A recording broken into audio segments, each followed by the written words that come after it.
ಅಯ್ಯೋ ಎಲ್ಲೋದ್ರೂ ಕಿಡ್ನಿ ನೋವು, ಕಿಡ್ನಿ ಸಮಸ್ಯೆ, ಕಿಡ್ನಿಯಲ್ಲಿ ಕಲ್ಲು, ಕಿಡ್ನಿ ಟ್ರಾನ್ಸ್ಪ್ಲಾಂಟ್ ಕೇಳಿ ಕೇಳಿ ಕೇಳಿ ಸಾಕಾಗೋಗಿದೆ. ಯಾವ ಹಾಸ್ಪಿಟ್ಲಲ್ಲಿ ನೋಡಿದ್ರೂ ಇದು ಡಯಾಲಿಸಿಸ್ ಪೇಷಂಟ್ಗಳದ್ದು ಸಾಲು ಹತ್ತಿರುತ್ತೆ. ಎಷ್ಟು ನೋವನ್ನು ಅನುಭವಿಸ್ತಾರಲ್ವ. ಈ ಕಿಡ್ನಿ ಸಮಸ್ಯೆಗೆ ಮನೆಯಲ್ಲೇ ಈಸಿಯಾಗಿ ಸಿಗುವಂಥ ಮೆಥಡನ್ನು ಬಿಟ್ಟು ಅದನ್ನು ಕಷ್ಟವಾಗಿರೋಂಥ ಮೆಥಡನ್ನು ಯಾಕೆ ಆಯ್ಕೆ ಮಾಡ್ಕೊತಿದ್ದಾರೋ ಗೊತ್ತಿಲ್ಲ. ಅಯ್ಯೋ ದೇವರೇ, ಈ ಸೊಪ್ಪಿನ ಬಗ್ಗೆ ಯಾರಿಗೂ ಗೊತ್ತೇ ಇಲ್ವಾ? ದಿನ ಮನೆಯಲ್ಲಿ ಸ್ವಲ್ಪ ಸ್ವಲ್ಪ ಬಳಸಿದ್ರೂ ಸಾಕು, ಭವಿಷ್ಯದಲ್ಲಿ ಯಾವುದೇ ರೀತಿಯಲ್ಲಿ ಕಿಡ್ನಿಗೆ ಎಫೆಕ್ಟ್ ಆಗೋದಿಲ್ಲ. ನಮಸ್ಕಾರ ಸ್ನೇಹಿತರೆ, ಇವತ್ತು ನಾನು ನಿಮಗೆ ಆಯುರ್ವೇದದಲ್ಲಿ ಬಳಕೆಯಾಗುವಂಥ ಅಮೃತಕ್ಕೆ ಸಮಾನವಾಗಿರುವಂತಹ ಪುನರ್ನವದ ಬಗ್ಗೆ ಮಾತಾಡ್ತಿದ್ದೀನಿ. ಕೊಮ್ಮೆ ಸೊಪ್ಪು, ಪುನರ್ನವ ಅಂತ ಎಲ್ಲ ಕರೆಯೋ ಈ ಸಸ್ಯ ತುಂಬಾ ಉಪಯುಕ್ತವಾಗಿರುವಂಥದ್ದು.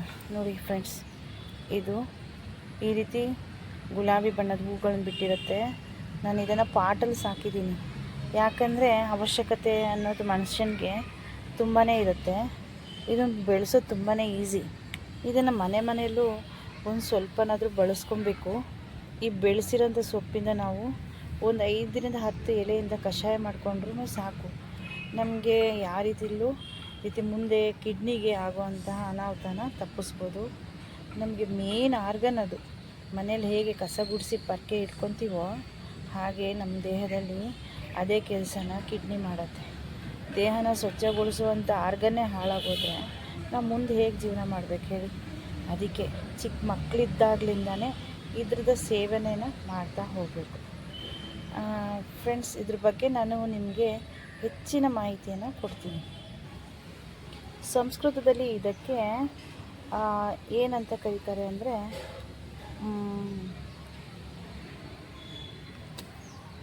ಪುನರ್ನವ ಅಂದರೆ ಯಾವಾಗಲೂ ಪುನರಹ ನವೀಕರೋತಿ ಇತಿ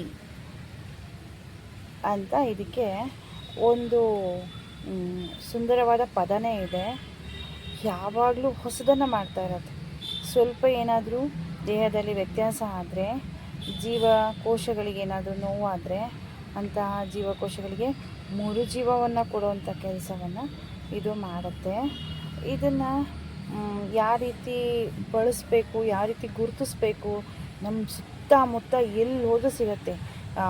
ಹಳ್ಳಿಗಳಲ್ಲಿದ್ದರೆ ಎಲ್ಲ ದಾರಿ ಬದುಗಳಲ್ಲೆಲ್ಲ ಬೆಳ್ಕೊಂಡಿರುತ್ತೆ, ಯಥೇಚ್ಛವಾಗಿ ಬೆಳ್ಕೊಂಡಿರುತ್ತೆ.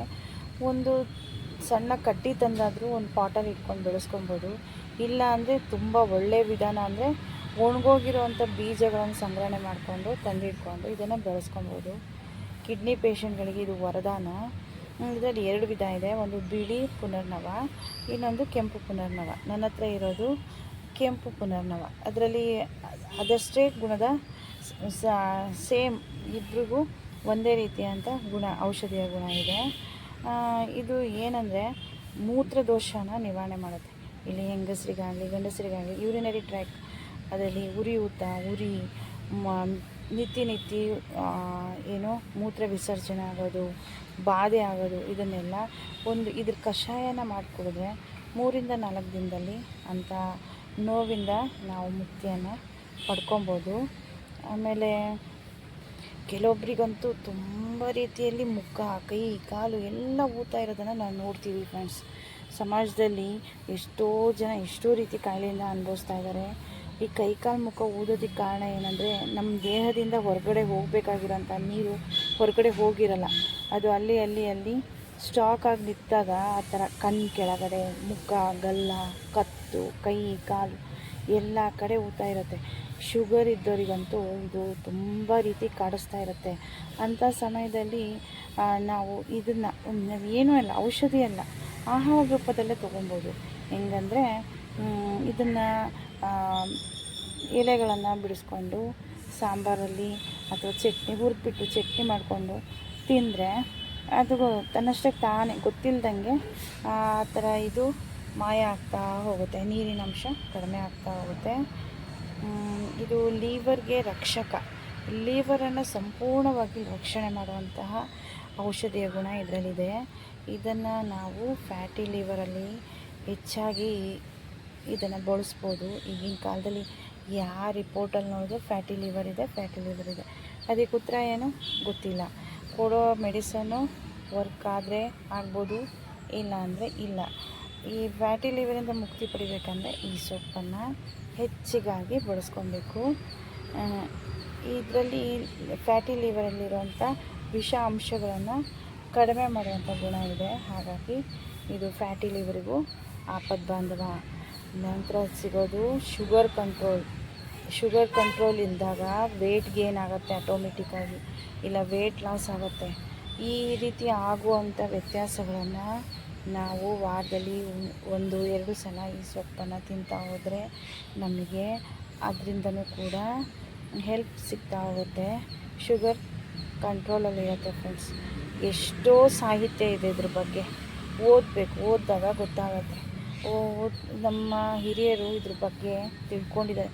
ಒಂದು ಊರಲ್ಲಿ ಏನು ಓದದಲ್ಲೇ ಇರೋಂತಹ ಹೆಂಗಸರು ಕೂಡ ಬೆರಕೆ ಸೊಪ್ಪು ಸಾರು ಮಾಡುವಾಗ ಕೊಮ್ಮೆ ಸೊಪ್ಪನ್ನು ಕಿತ್ಕೊಂಡು ಹೋಗಬೇಕು ಅಂತ ಕಿತ್ಕೊಂಡು ಹೋಗಿರ್ತಾರೆ. ಅವರಿಗಿರೋ ಜ್ಞಾನ ನಮ್ಮ ನಗರದಲ್ಲಿರೋರಿಗಿಲ್ಲ. ಈ ರೀತಿ ನಾವು ನಮ್ಮದನ್ನೇ ನಾವು ಮರೆತುಬಿಟ್ಟು ಇವತ್ತು ನಾವು ನಾನಾ ರೋಗಗಳಿಗೆ ತುತ್ತಾಗ್ತಾ ಇದ್ದೀವಿ ಫ್ರೆಂಡ್ಸ್. ಅದನ್ನೆಲ್ಲ ತಡಿಬೇಕು. ಇದು ಶುಗರನ್ನು ಕಂಟ್ರೋಲ್ ಮಾಡೋದ್ರಿಂದ ನಮ್ಮ ದೇಹದಲ್ಲಿ ಆಗುವಂತಹ ನೋವುಗಳು, ಉರಿಯೂತ ಎಲ್ಲ ಕಮ್ಮಿ ಆಗುತ್ತೆ.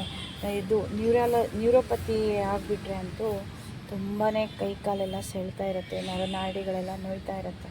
ಅಂಥದಕ್ಕೂ ಇದು ತುಂಬ ಚೆನ್ನಾಗಿ ಉಪಚಾರ ಮಾಡುತ್ತೆ. ದೇಹದಲ್ಲಿ ಹೋದಾಗ ಅದಕ್ಕೆ ಬೇಕಾಗಿರುವಂಥ ಉಪಚಾರವನ್ನು ಮಾಡುತ್ತೆ. ಇದು ಮೊದಲನೇದಾಗಿ ಇನ್ನೊಂದು ಗುಣ ಹೊಂದಿದೆ. ಏನಂದರೆ ನಮ್ಮ ದೇಹದಲ್ಲಿ ರಕ್ತ ಕೆಟ್ಟಾಗ ಸ್ಕಿನ್ ಅಲರ್ಜಿಗಳು ಕಾಡ್ತಾ ಇರುತ್ತೆ. ಎಷ್ಟು ತುರಿಕೆ ಅದು ಇದು ಎಲ್ಲ ಇರುತ್ತಲ್ವ. ಅದಕ್ಕೇನು ಕಾರಣ ಅಂದರೆ ರಕ್ತ ಕೆಟ್ಟಿರುತ್ತೆ, ರಕ್ತದಲ್ಲಿ ಬೇಡದಿರೋ ಕಲ್ಮಶಗಳೆಲ್ಲ ಸೇರಿಕೊಂಡಿರುತ್ತೆ. ಅಂಥ ಸಮಯದಲ್ಲಿ ಇದು ರಕ್ತ ಶುದ್ಧಿ ಮಾಡುವಂಥ ಕೆಲಸ ಮಾಡುತ್ತೆ ಫ್ರೆಂಡ್ಸ್. ರಕ್ತ ಶುದ್ಧಿ ಆದರೆ ಮೈಮೇಲೆ ಬರುವಂಥ ಇದು ಗುಳ್ಳೆಗಳು, ಕರಿ ದಬ್ಬೆಗಳು ಆ ಥರ ಎಲ್ಲ ಕಮ್ಮಿ ಮಾಡುತ್ತೆ. ಹಣೆ ಮೇಲೆಲ್ಲ ಬಂದಿರುತ್ತೆ. ಕೆಲವೊಬ್ಬರಿಗೆ ನೋಡಿರ್ತೀವಿ, ಶುಗರ್ ಹೆಚ್ಚಾದಾಗ ಹಣೆಯೆಲ್ಲ ಕಪ್ಪಾಗಿರೋದನ್ನು ನೋಡಿರ್ತೀವಿ. ಆ ಥರ ಆಗೋದನ್ನೆಲ್ಲ ತಡೆಯುತ್ತೆ.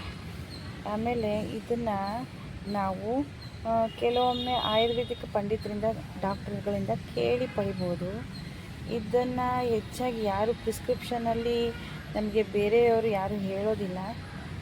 ಅದು ನಮಗೆ ಏನಪ್ಪ ಹೇಗಪ್ಪ ಇದನ್ನು ತೊಗೊಳೋದು ಅಂತ ಕನ್ಫ್ಯೂಷನ್ ಇರುತ್ತೆ.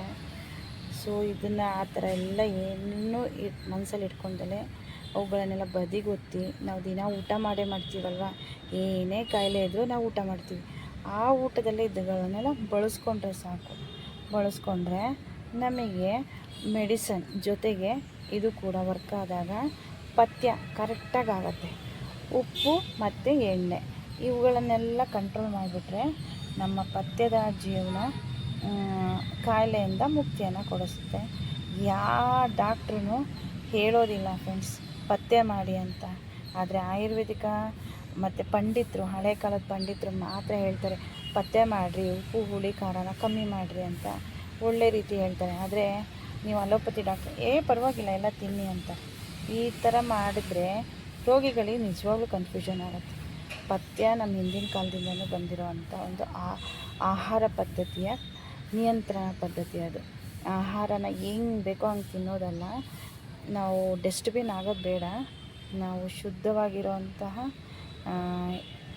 ದೇಹದ ಆರ್ಗನ್ಸ್ಗಳನ್ನು ಕಾಪಾಡೋಣ. ಯಾಕಂದರೆ ಅವೇ ನಾವು ಕೊನೆ ತನಕ ಇರೋಂತಹ ಸಂಬಂಧಿಗಳು. ನಮ್ಮ ಯಾವ ಫ್ರೆಂಡು ಸಂಬಂಧಿಕರು ಬರಲ್ಲ. ನಮ್ಮನ್ನು ನಾವೇ ಶುದ್ಧವಾಗಿಟ್ಕೊಂಡ್ರೆ ನಮಗೆ ನಾವೇ ಫ್ರೆಂಡು.